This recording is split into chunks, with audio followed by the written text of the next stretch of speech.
The weight of air, the quiet order of things. Early mornings in Karlsruhe carried the quiet precision of a well-tuned instrument. Fritz Haber relished these dawn hours, alone in the laboratory, the faint hum of machinery accompanying the steady rhythm of his work. He adjusted his spectacles, the smell of ink and chemicals intermingling as he jotted down calculations in his precise, cramped handwriting. Everything had its place, each glass vial labeled meticulously, each instrument cleaned and ready, each measurement double-checked. Outside, the city stirred slowly, distant footsteps echoing faintly against cobblestones, the call of the milk vendor drifting through the cool air. Fritz's fingers danced lightly along the polished wood of his desk, pausing briefly as he glanced through the window.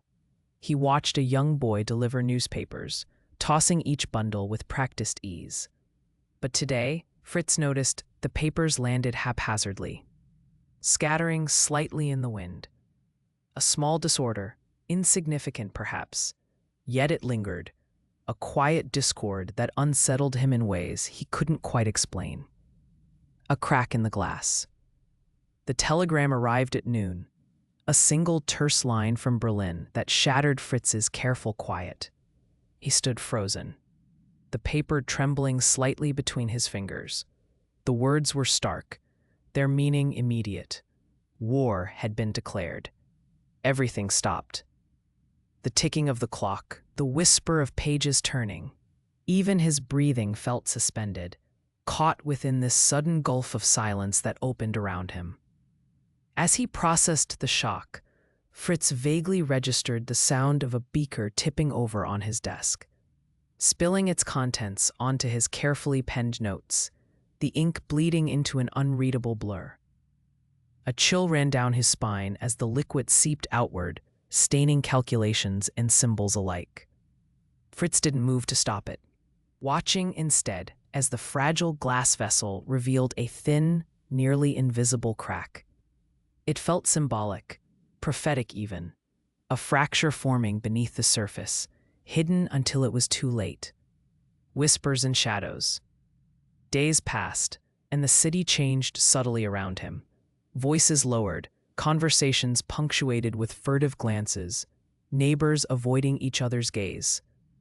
Fritz felt the weight of it all, pressing upon him, a heaviness that crept into his bones and followed him home each night.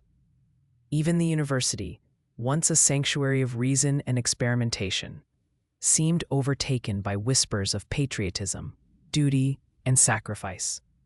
He began noticing small signs, posters plastered hastily onto stone walls, their bold letters urging unity and strength, already frayed and peeling at the edges. He overheard snippets of conversations in cafes, words tinged with fear and suspicion. Fritz kept walking, head bowed slightly, feeling unseen eyes at his back, judgment hanging in the air like smoke. His own work, once a pursuit of knowledge and progress, now felt caught up in something far greater and more ominous than he had ever imagined. The gate left ajar.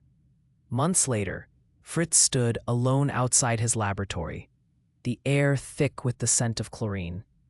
An acrid bitterness he could taste in the back of his throat. Within those walls, neatly arranged shelves showcased canisters labeled only with coded numbers, masks lined in silent rows, the cold precision of his work distilled into tools of death. He hesitated, his fingers gripping the edge of the open door, knuckles white, heart hammering quietly beneath his ribs. He knew what awaited him inside, a truth that could never be unmade, a choice that would mark him forever. He thought of his wife, Clara, her eyes filled with sorrow and quiet accusation that morning, as she silently watched him leave. He thought of his son, blissfully unaware of the shadows gathering around their lives. Fritz closed his eyes, breathing deeply as the cool moonlight washed over his face. Could he step away now, abandon his life's work and betray the trust placed in him by his country? Or would he press on, accepting the weight of his choices and their inevitable consequences? with quiet conviction, Fritz opened his eyes, took a slow, measured breath, and stepped over the threshold, leaving the door slightly ajar behind him. Echoes in the silence.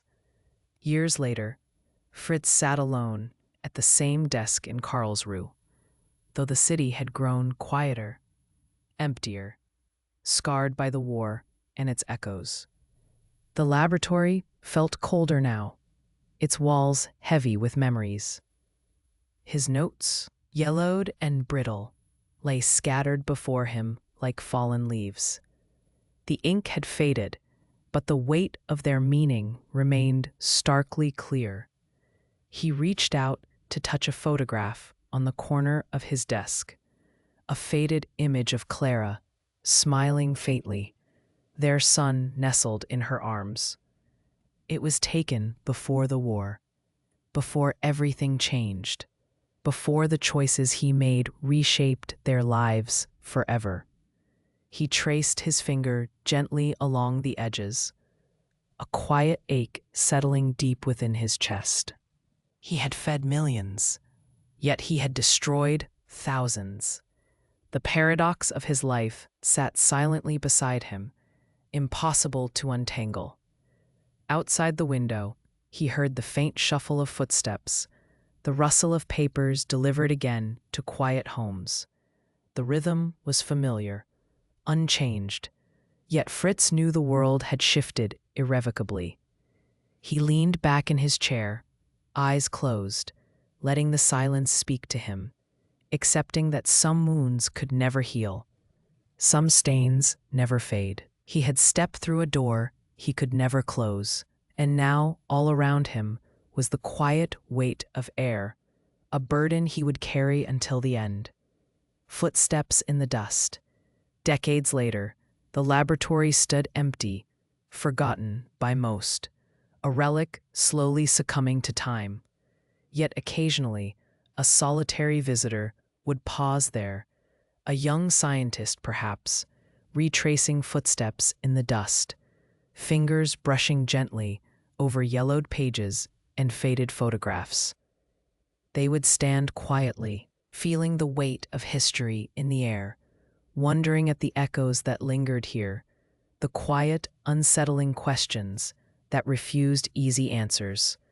In these moments, the past breathed again, a whisper carried gently forward from one generation to the next, a reminder that every choice rippled outward, reshaping lives long after the hand that made them had vanished into silence.